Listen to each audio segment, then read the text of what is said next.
Welcome to episode 2 of Mom and Son Blog with Debbie and Logan. We're happy to be here today. Today we're going to talk about a very emotional topic, very close to our hearts.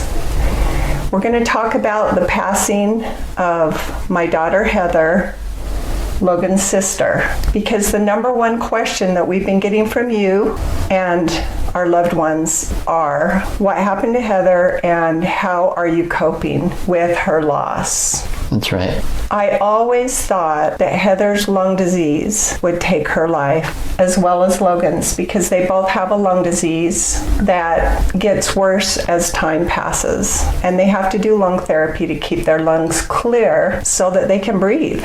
In 2008, Heather had the worst pneumonia that a human being can get because it was in both lobes. She was hospitalized for a month. It was really scary and it was a lot of work, and we all took turns taking care of Heather. Heather was getting better, but I had a vacation plan that had been planned for a year. She wasn't completely better before it was time for me to go. I was going to Africa with my husband, Lynn.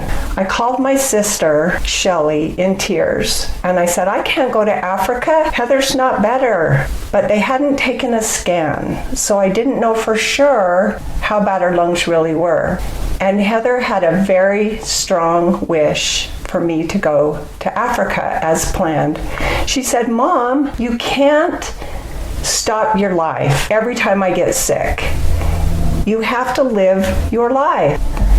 So, knowing that Shelly was coming, I went to Africa. My first night in Africa, the phone rang in the middle of the night, and it was the doctor. And she said, we have to do surgery on Heather. The lining around the lungs, which is called the pleura, is infected, and no antibiotics can get in that area because there's no blood flow. She said, I wish I had a magic ball so that I could tell you how Heather would do. I feel like she'll make it through the surgery. I don't know how she'll do with recovery. It's a very challenging recovery. And then she put Heather on the phone, and Heather said, Mom, I want you to stay in Africa. I am at peace with dying.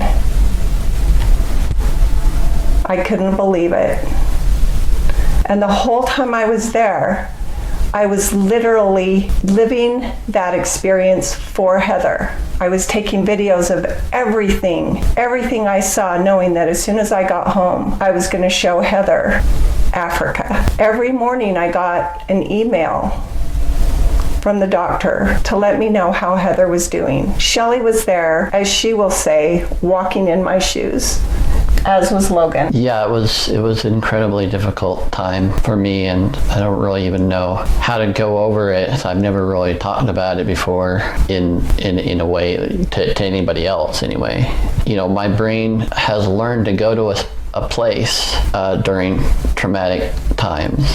Not a lot of the information gets back to me when I am out of those times, but it's there, and I utilize therapy to get it out, and that's what has helped me deal with something like this.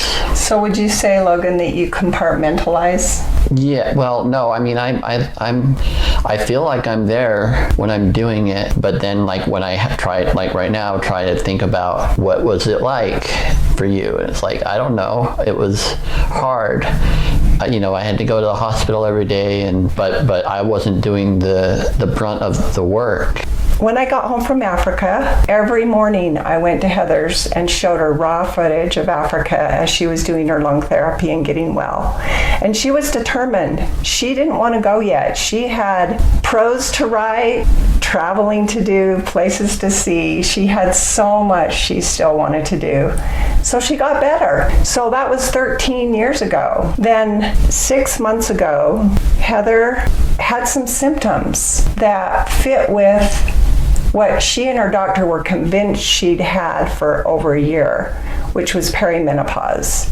But the symptoms were increasing. So at the end of April, we decided she needed to get a CAT scan. So we got a CAT scan, and the radiologist suggested that it could be cancer, and it had spread. Then we went to see the cancer doctor up at Huntsman Cancer Institute, where Heather received the diagnosis of advanced stage endometrial cancer. Well, this was very shocking, as you can imagine, and very scary. Heather was a great advocate for herself, and she made sure that the doctor knew that her number one goal was pain control, above and beyond everything. She also chose not to get any treatment because she lived with so many disabilities. She was afraid to face the future that she had. So after the denial subsided, Heather embraced this diagnosis. And if you haven't read Heather's posts on Heather R. Madsen on her Facebook page, I encourage you to go read those because she posted throughout her journey and everything is positive. And Heather's motto is choose love.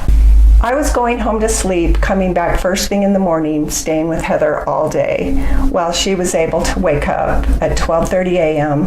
and 4:30 a.m. to take her pain meds. Then she slept through the alarm. So it was obvious it was time for me to go live with Heather. I have MS, and the number one treatment for me to feel my best is to get plenty of sleep. So getting up at 12 a.m., 4 a.m., and 8 a.m. was very challenging for me. My sister Shelley flew from California to Salt Lake City and stayed with us. And I put a mattress in the same room I was sleeping in. And she was an angel for me because I would take the 12:30 a.m. shift, she would take the 4:30 a.m. shift, and then I would be up at 8:30 a.m. And we did that for 3 months. Shelley would stay as long as she could and then go home, and then I would take over, and then Logan would come up during the day and take the daytime. Yeah, I would spend as much time just talking with Heather as I could. That was your number one goal. Yeah, I mean, that's how I dealt with it.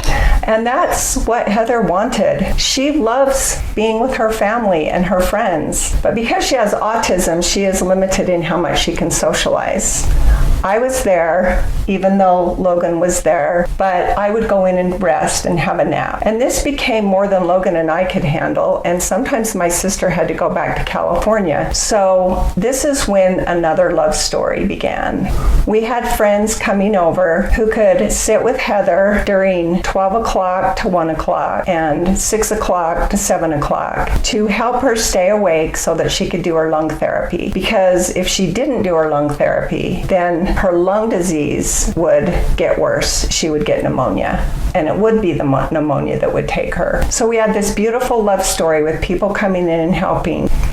The hardest part of the last 2 months, and especially the last month, was that we were losing a piece of Heather every single day. I spent a lot of time crying by myself, but keeping my chin up whenever I was around Heather.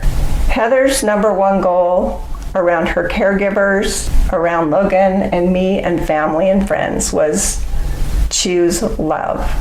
That is Heather's motto for her life. And she stayed consistent in choosing love until she left. Heather's pain started to get worse.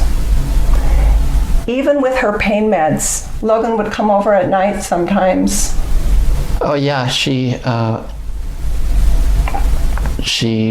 needed fentanyl patches, and every 3 days or so, and so that is what one of the contributions that I made is to go up and put that on her and take the other one off, and again just sit with her while she eats her food, and we watched Big Bang Theory. She loved Big Bang Theory. Yeah. And I love to think of Heather enjoying herself that way. Well, the pain started getting worse, and the pain pills weren't doing the job. She went in and got a nerve block. About a week before Heather passed, Logan came up and had a heart-to-heart talk with her because doctors felt like a pelvic nerve block would really help her pain. But she wasn't sure she wanted to do that. So Logan came over and had a heart-to-heart talk with her. I deal with things with logic. And so I was just trying to tell Heather sort of the logistics of the scenario and the circumstance that we were in, and what, weighing the positives and negatives of everything. That's really a key way to convince the autism to do things it doesn't want to do. But then also, of course, since Heather was so spiritual, it was it wasn't comfortable for me to be that person, because like I told you in the first video, I'm a grumpy old man. And so it was a very hard thing for me to be that for her, to focus on the love she has for everybody. But she is in the worst pain you can be in, and we couldn't do anything. So Mom and I were you can't do anything, and obviously we didn't want to go in the hospital. Plus, we knew she didn't want to go in the hospital. She wanted to be at home. And Huntsman had introduced me to hospice care and hospice workers, and I was reluctant because if you're on hospice, you can't get treatments, and I didn't know what other treatments Heather might need that could help her, like a port, to give her medicine through a port. I also didn't know how close the end was. A hospice worker came in to tell us about the program. The thing that caught our interest was that they have drops that work, they told us, within 5 minutes, and certainly within 30 minutes, much faster than the drugs if they're not working. So I decided, after a really hard night with Heather, where her pain meds weren't helping her pain, it was time to call hospice. So they came and brought Ativan drops and oxycodone drops and other meds that would help as the time came. I had come to the point where I didn't want anybody to come in anymore. I didn't want anybody to come sit with Heather because I wanted to spend all the time with her that I could. And Logan, you felt the same way? Yes, but I also, we're completely understating how desperate. The lack of sleep, the emotional burden was all making it hard for all of us to function at that point, including Heather. Things got real rough. So Heather and Logan really wanted me to talk to the social worker. So he came in on Thursday night, July 22nd, and we had the most poignant conversation with him. Logan got to share his fears about Heather and about me and about how hard things were. And Heather, although she was on Ativan and oxycodone, she could still comprehend the conversation. She was sitting up in her glider most of the time until the last day. So her wishes were to have Mom, as she put it, get off my back. And I was on her back about doing her lung therapy because I didn't want her to get pneumonia. So the social worker looked at me and said, "Do you understand that Heather wants you to get off of her back and stop reminding her and having her do her lung therapy?" And I said, "I hear that and I understand, but I need to be convinced by Heather that she understands what she's choosing." And this is heart-wrenching. The social worker looked at Heather and he said, "Do you understand what will happen if you stop doing your lung therapy?" And Heather said, "Yes, I will die sooner." So suddenly, we were all on the same page. Keep Heather as comfortable as possible. Start using the drops from hospice. Surrender to her needing to drink water, to take food, to take pills that are too big, pills that aren't necessary. So that became our focus. On July 23rd, I woke Heather up and I gave her the little tiny oxycodone pill, which I was grateful that she could still take, as well as an anti-nausea pill. And then she just wanted to go back to sleep. My niece Desiree, who is a nurse, took the day off. She knew that she would be needed, and I'm so grateful we had a nurse to help us through this difficult time. She helped with Heather for anything that we needed help with. In the afternoon, the hospice nurse came over and assessed the situation. And he, together with my niece, asked me, "Why is she still on oxygen? The time is very close. What is the point?" It was a really scary decision, but we decided to take Heather off of the oxygen. And she just kept breathing. She was very peaceful. She was asleep, sound asleep in her bed with the pain controlled. And my sister Shelley flew back from California, having just left 2 days before. We knew that Heather's time was close. Logan was taking a break down his apartment. I just went down to eat my meal because I had already been up there for a little while that day. But pretty much right after I ate my meal, I got a text from my Aunt Shelley saying that her breathing has changed. So once I got that text from Shelley, I immediately ran upstairs and threw my bag down and went and sat right by the bed. I wasn't expecting it to be so soon. None of us were expecting it to happen so quickly. So Logan read to her for over an hour, spent some time alone with her. Family spent some time with her. Then everyone went in the living room except Logan and me. And we were just spending some time with Heather while she was sleeping peacefully. She had no problems. She wasn't gasping for breath. She just had very slow, shallow breath. At 6 p.m., I noticed that her eyebrows furrowed a little bit, and I was told that that was a sign that she was experiencing some discomfort. So I made the decision to start giving her hospice drops of Ativan and oxycodone every hour because I was not going to have her be in pain. I knew that was her number one goal, and that was my number one goal as well. So we sat with her until 11:30 p.m. and then Logan came. Well, I just came to the other side of her bed. Okay. Right next to her, and was holding her hand. Because I'd been doing that for the last few days. While she slept, I would just sit there for hours holding her hand.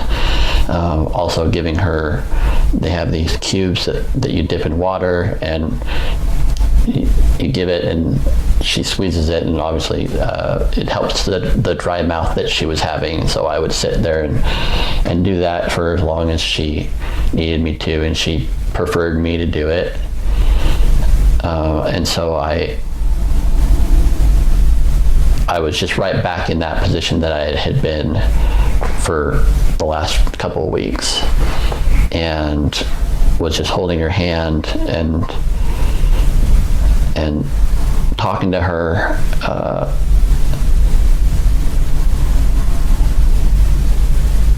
Saying a lot of things that I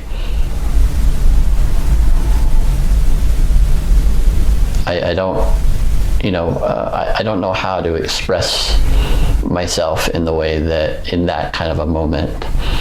And I certainly didn't know how to do it with other people around.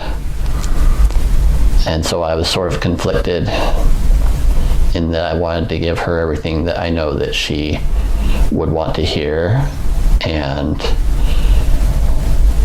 how I would feel saying it.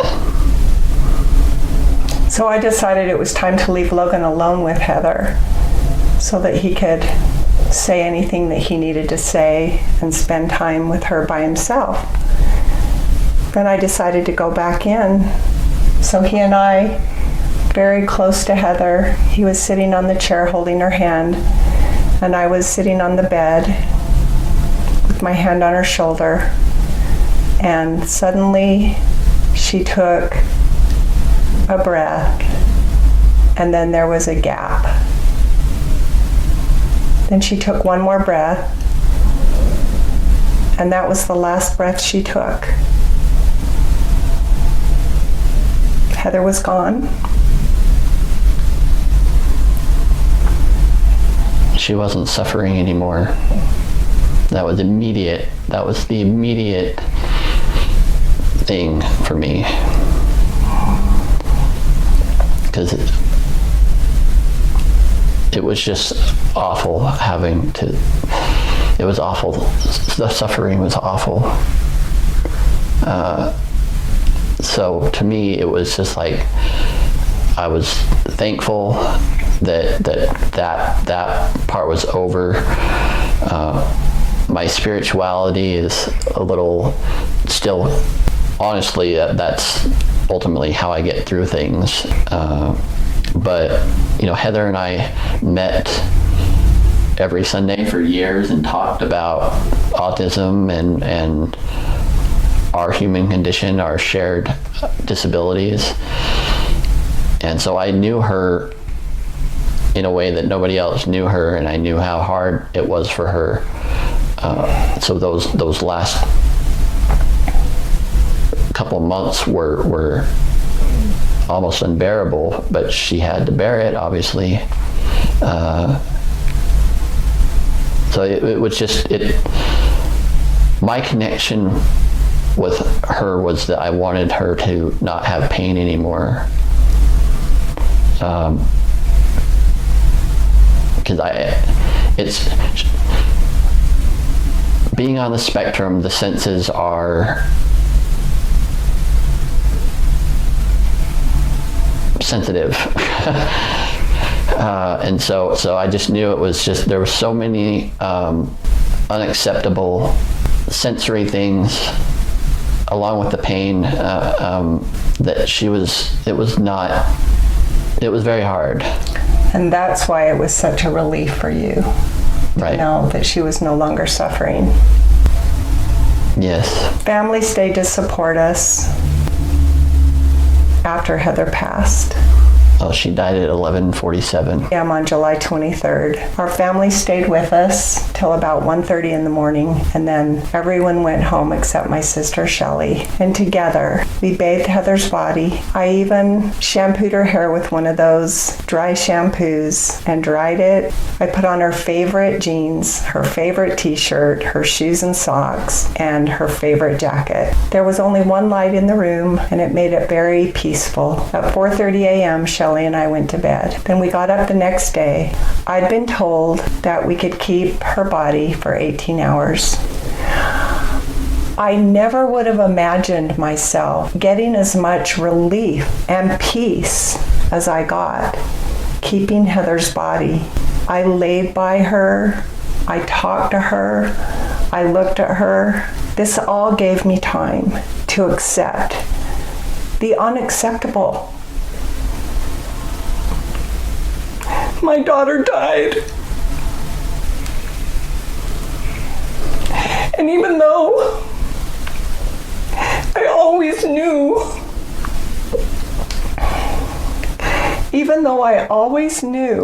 it would happen one day, ever since her birth, I never imagined. I couldn't have imagined how difficult it would be.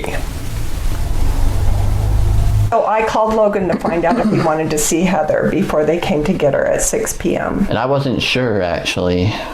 I had not quite ready all the way, but And you didn't think you'd need it, right? I did. I ultimately decided that I wanted to, and so I went up, and she was, as Mom mentioned, she was dressed and in her, kind of ready to go, like she would be ready to go to lunch or something with us. I just sat there and stared at her, and it just was not as haunting as you would think. It was, I don't know how to describe the feeling. It was definitive. It was a definitive proof that she wasn't here anymore. Like, it was undeniable because I saw her body. It's undeniable that she's not, it's undeniable. But for me, it helped me click forward. My husband asked a woman at the University of Utah who specializes in planning events if she would help us plan a celebration of life for Heather. It was a very busy time. Logan and Heather were about to move into their own duplex. The remodeling was still taking place. Life goes on, as they say. So I had a lot on my plate, coming and going from the duplex, making decisions, remodeling. I still grieved enormously. However, having something that I felt I was doing for Heather, because I put all of her stuff in her new duplex, which she got to see before she went. And so I felt normal because I was so used to doing things for Heather, and I still was doing things for Heather and Logan. It wasn't ready until September, and her celebration of life far exceeded my expectations. And for those of you who want to watch it, it's on my YouTube channel, Debbie Jorde YouTube. Heather contributed so much. She educated over 3,000 medical students and other government workers, as well as the public, as well as all of you who were following her on her Facebook page and on our YouTube channel. So we had a wonderful representation of Heather's powerful life at that celebration of life. Yeah, it was nice. I have friends that I didn't invite, not because I didn't want them there, but because I couldn't. I almost just didn't invite anybody. I didn't know how to act. And that was because of your autism. Yes. And your grief. Yes, I could not be a functioning person with people that I'm, friends with, and that I'm usually pretty casual, and I couldn't do it. I hadn't done it for a while before then, and now it was just impossible. Heather's celebration of life was exactly that for me. I was celebrating Heather's life, so it did feel like a celebration for me. I was seeing people that I haven't seen for years, and they were there to support us. And it meant the world to me, and to Logan, and to Lynn, to our family. Then after the celebration of life, I was still busy helping Logan at the duplex. So now you're probably wondering, how are we getting through the grief?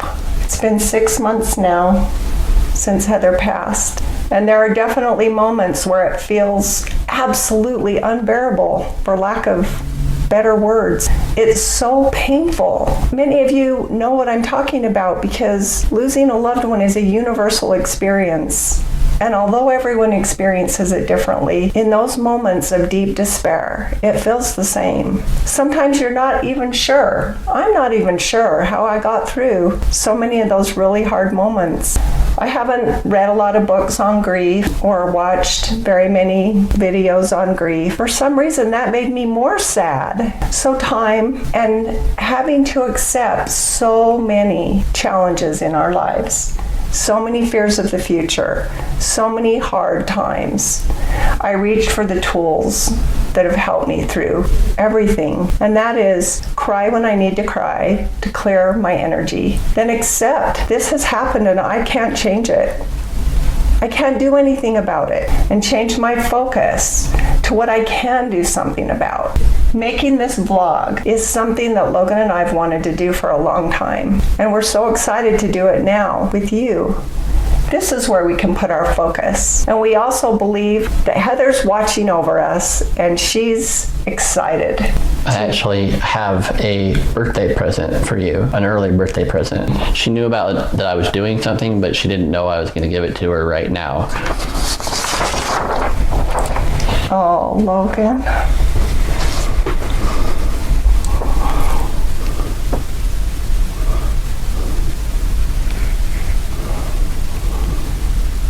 It's really hard to talk when you're crying.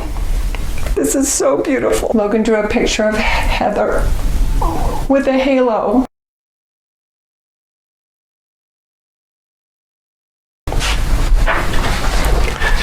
It's priceless, Logan. It's just priceless. Yeah. Thank you. Welcome. I love you. I love you too. That's kind of how I deal with it. That's kind of how I've dealt with a lot of things, is making art. But doing this blog is the other main thing that I'm wanting to do to try and help both of us get through it. I feel like she was taken and it was fast. It's very hard to accept that it can be over soon. It is. It makes it so real. I've imagined losing Heather and Logan. I imagined it in elementary school and then junior high. We almost died at birth, so I mean...